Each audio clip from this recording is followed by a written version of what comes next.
Reach control 49.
Finally, the day had come.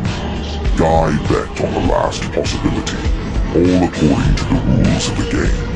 He entrusted the most unknown and hopeful of his pawns, Rimuru, to be the final judge. In all honesty, he wanted to make the move himself, but Guy obeyed the rules to the end. As a result, in the distance, the breath of his friend vanished. I'm sure it's not just Rimuru who could have done it. Guy couldn't help but sigh. There was no bitterness or regret. There was only mourning for the man who was his best friend. That's why I told you, asshole. Like this kind of thing is only right for us as demons who have never been emotionally shaken. Muttering this, Guy did not notice the tear running down his cheek. He just prayed silently for Rudra's soul. And just like that, the millennia-long game between Guy and Rudra came to an end. While maintaining his usual fearless smile, Guy's heart inwardly sank with grief. The game was over, but the seeds of conflict were still smoldering. And that would be the signal for the beginning of the worldwide demon war, Tenma.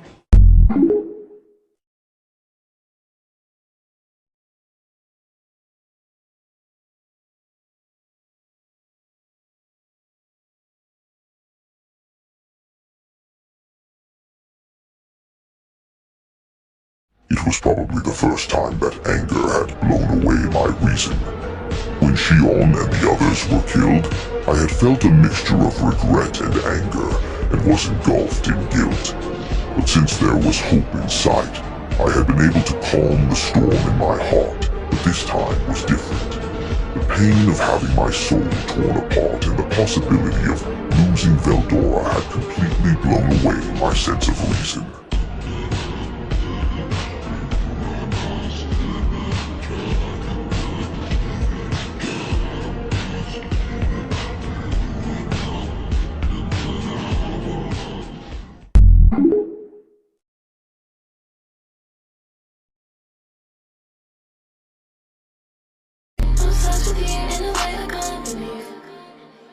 When you wipe your tears, do you wipe them just for me? Do you wipe them just for me? I'm cleaning on my knees. It's your touch that I need.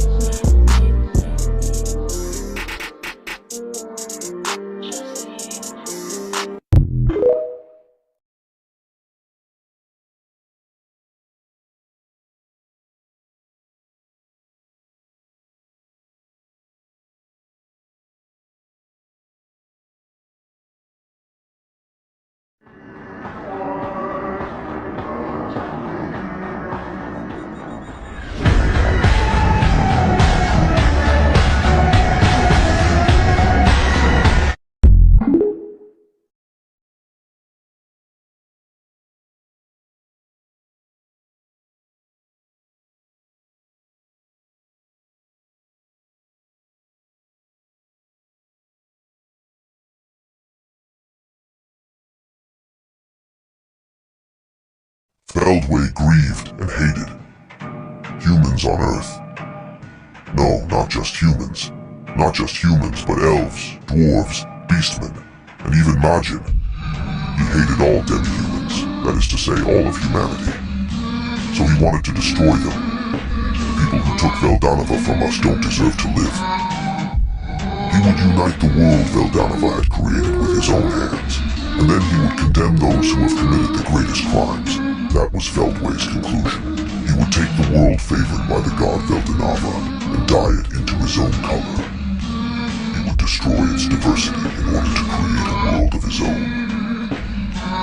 Lord Veldanava, if you want to punish me, then punish me. That is what I want. Now hurry, or there will be no more worlds.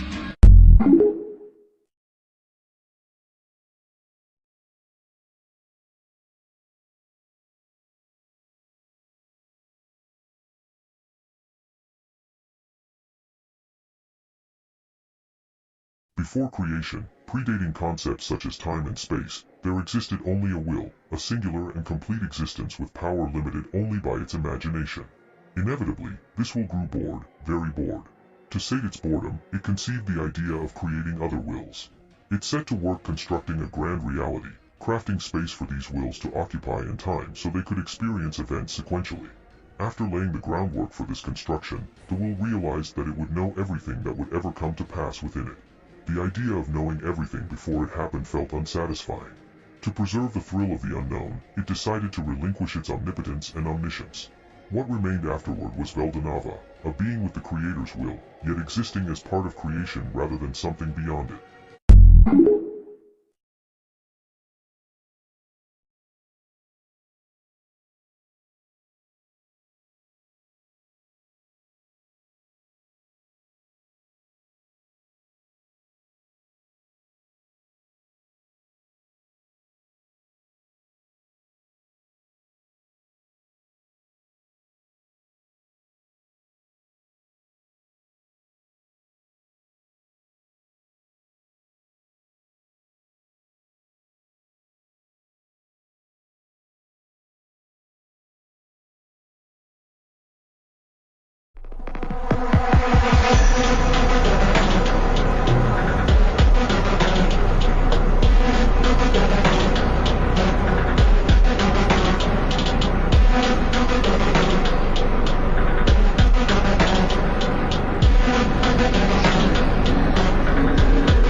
In the looming climax of the series, the enigmatic Ivaraj emerges as the primary antagonist, a being shrouded in mystery and menace. Originating from the unfathomable depths of space, or perhaps even from the liminal edges of existence itself, Ivaraj embodies the essence of calamity personified. Though veiled in obscurity, his very existence is synonymous with catastrophe, an entity devoid of volition, driven solely by the primal instinct for devastation. Not even the legendary Feldway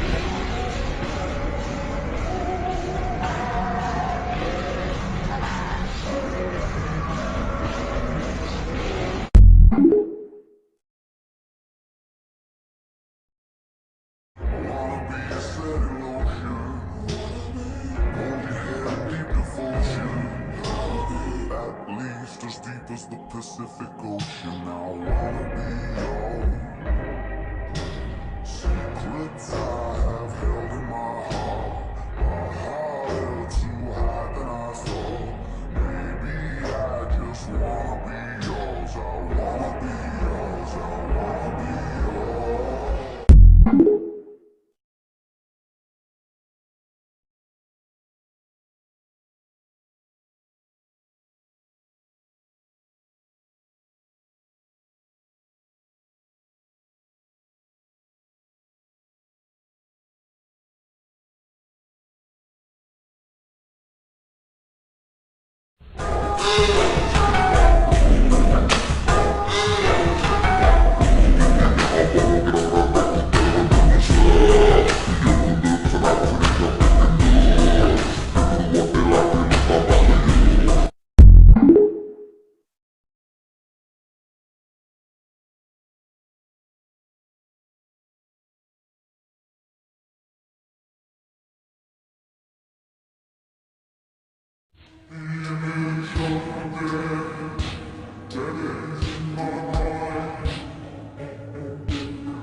Chloe had the ability to go back in time, a gift and a curse intertwined, a power born of desperation and regret.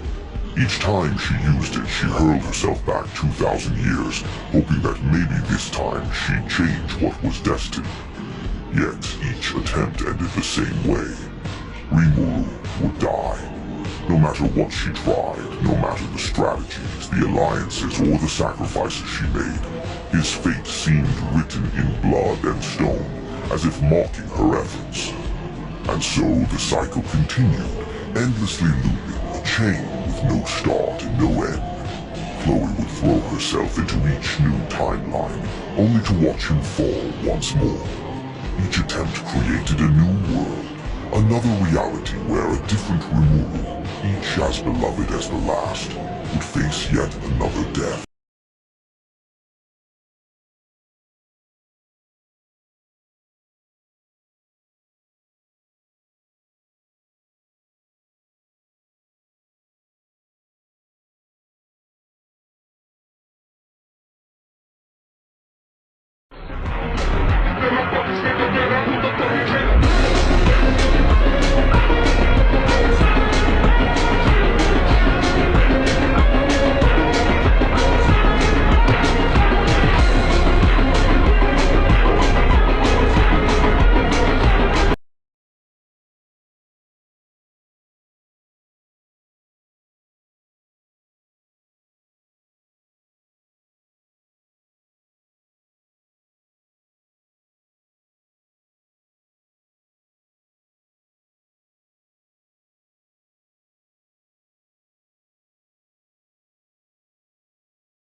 Wherever you go, that's where I'll follow. Nobody's promised tomorrow, so I'ma love you every night like it's the last night, like it's the last night.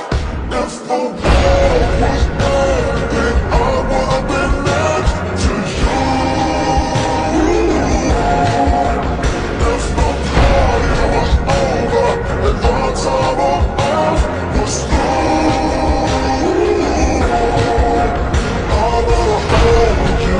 just for now, and time with the smile. If the world was ending, I wanna be next to you.